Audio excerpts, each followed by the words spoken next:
All right, now verse 23. Becoming fools, saying no to God, they now change the glory of the uncorruptible God, the God who cannot be touched with anything that is less than perfect, and they have changed him into that which is an image made like to corruptible man, to birds, four-footed beasts, and creeping things. Now, I don't know what the scripture is implying here, but do you see the chronology here is reversed from what it was in creation? In creation, it was first the creeping things, then the four-footed beasts, and then the birds, if I remember correctly, and then man was the last. He was the last one created on Friday, you remember, on the 6th day. But here, in the order of their making images, they come the other way, and they start with making images of a man, and then that doesn't satisfy their craving for something. They begin to make idols then made of birds, and then the four-footed beasts, and then even the reptiles, the lowest of creatures. Now, if you doubt that, all you have to do is think back to when Israel was in Egypt under the pharaohs. Everything in Egypt had become a god. The frogs were gods. The flies were gods. The river Nile was a god. And all the way through, in fact, all the plagues that God pushed on Egypt was to show Egypt that their gods were nothing. In fact, they became a plague. But they were their gods. Now, they're changing the glory of the uncorruptible God into these kind of items to be worshipped. I mean, we can't comprehend it. And yet, here we are in 1995 now today, an intellectual, highly technologized man with all of his technology coming back to the same place. We're coming back to it. It's just unreal. You say, well, what are you talking about? Hey, you know what the whole New Age movement is all about? It's coming under the Oriental idol worship. That's all it is. In subtle terms, of course. But the whole New Age movement is to bring the world right back under the same idolatry that began where? Tower of Babel. This is when these series of verses really began. Man first rejected God and his authority when Nimrod, you remember, who was not just the hunter of animals, he was the hunter of men. And he was the first world's totalitarian despot. And he brought them to the Tower of Babel, not with just the idea of building a building of clay and pitch, but he was setting up a religion. That's what it meant by reaching to heaven. They knew they couldn't build a tower or a Jack's beanstalk or anything else into heaven, but it was going to be a religious system that would usurp the very throne room of heaven. And that is where the beginning of all pagan idolatry lies, the Tower of Babel. And that's where they began to worship then all very... See, you want to remember, before the flood, there is never an instance of idolatry. There was no religion of sorts before the flood. There was no temple worship of any kind before the flood. There was no organized worship. But what happened? Man went completely down the tube. He became corrupt. He became violent because there was nothing to control his thinking. So after the flood now then, we have 8 people that have a knowledge of God. Noah and his wife and his 3 sons and their wife. They had a knowledge of God. I think God was in the ark. And yet within 200 years, which was only a generation or 2? Yet within 200 years, that expanding population coming from those 8 people are now gathered around the Tower of Babel and ready to embrace pagan worship. Isn't it amazing? What are they doing? They're refusing to listen to what God said. And so here's where I think these series of verses now have their beginning. All right, now then, I haven't got much time left again. It's always running away from me. You come down to verse 24. And the word is, wherefore. Most of you now know what wherefores do. They point you right back to where you just come from. So as a result of everything we've said now about these last 3 or 4 verses, concerning the fact that they had a knowledge of God, all they had to do was look up into the heavens and they could see the proof of it. They had not only the knowledge of the heavens, but they had begun with Noah and his sons, who had a full knowledge of God. And yet, within just a couple generations, they are now ready to follow a humanist who is now setting up pagan worship. And they fall for it. Hook, line, and sinker. Why? Because the old human nature is bent to rebel.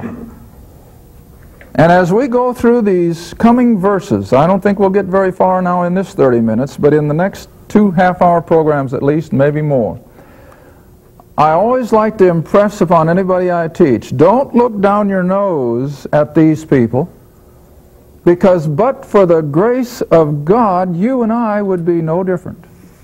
Always remember that.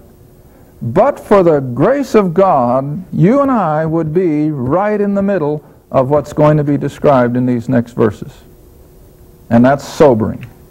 And if I have people listening to me who may be in some of these situations, I'm not looking down my nose at them. I know that for the grace of God, I could be where they are. But by the grace of God, they can also be where I am. And that's the beauty of it. All right.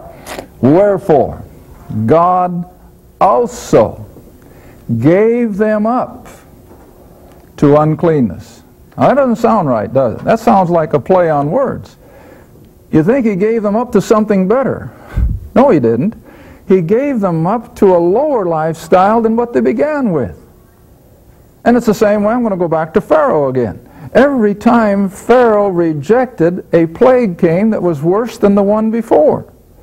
So that when it was all finished, his great and mighty Egypt was a shambles. And it was because of his own arrogance.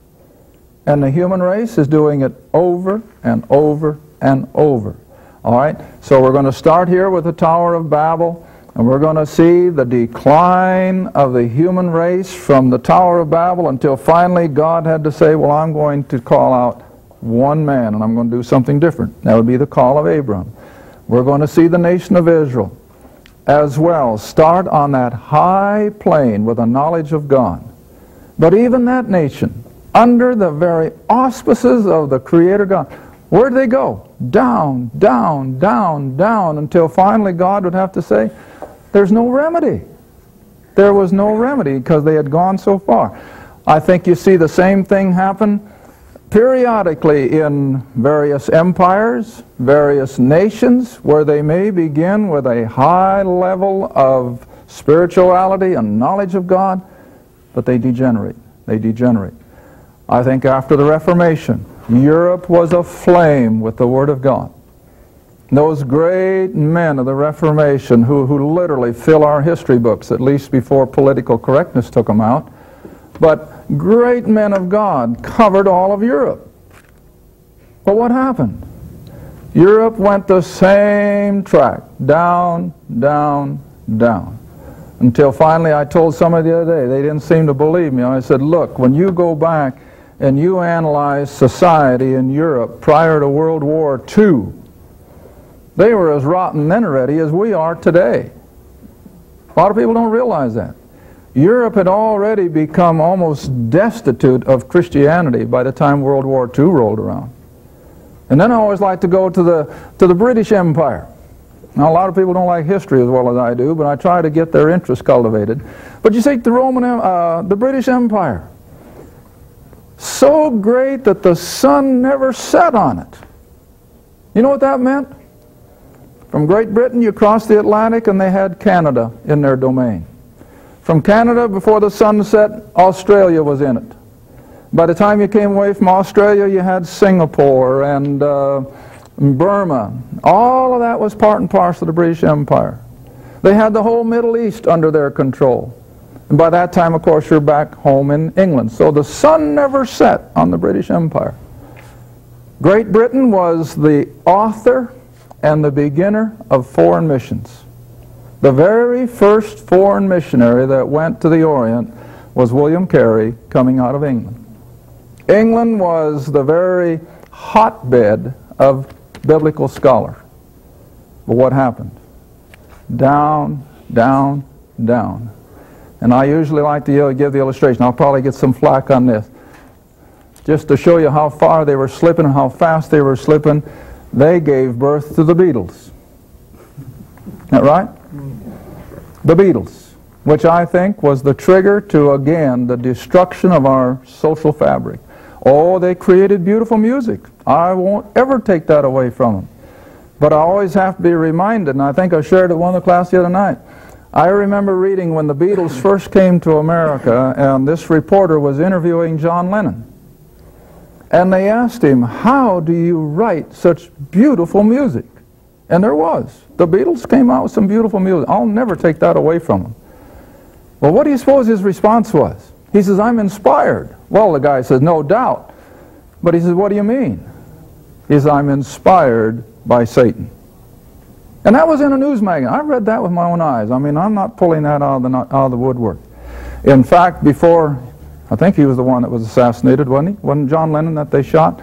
Just shortly before that, he was also being interviewed, and he repeated it. He repeated it, that they were inspired by Satan. Well, that's exactly what has happened, see? So Great Britain went from that eminence all the way down to where today, what's Great Britain in the family of nations? A nobody. Their empire is gone.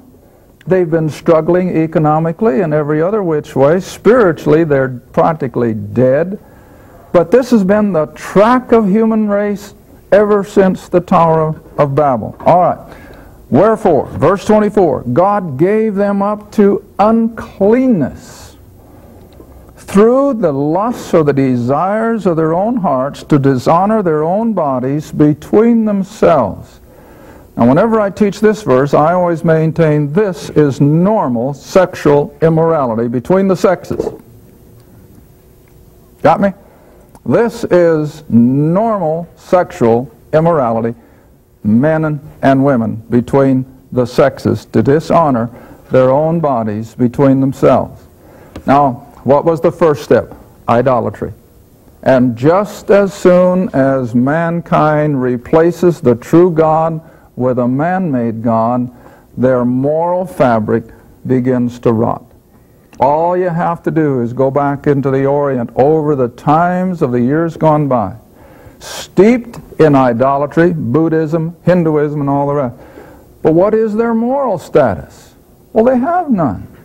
They have none. I can remember reading about the opium dens and so forth years ago. We're just now catching up, really. But this has been the downward track now for ever so long, beginning especially at the Tower of Babel. And like I said, empires will go that way, nations will go that way, so will individuals. So will individuals, and never lose sight of it. And but for the grace of God, you and I could have just as well taken that same track. You and I could have just as well succumbed to idols, ending up in immorality. Thank you for watching Through the Bible with Les Feldick, a weekly Bible study. If you would like more information about the Les Feldick Ministries, a Bible study in your area, or about this program, write to Les Feldick Ministries, Route 1, Box 760, Kinta, Oklahoma, 74552. That's Route 1, Box 760, Kinta, Oklahoma, 74552. Through the Bible with Les Feldick is viewer supported, and your gift is appreciated. Thank you, and be sure to tune in next time for Through the Bible with Les Feldick.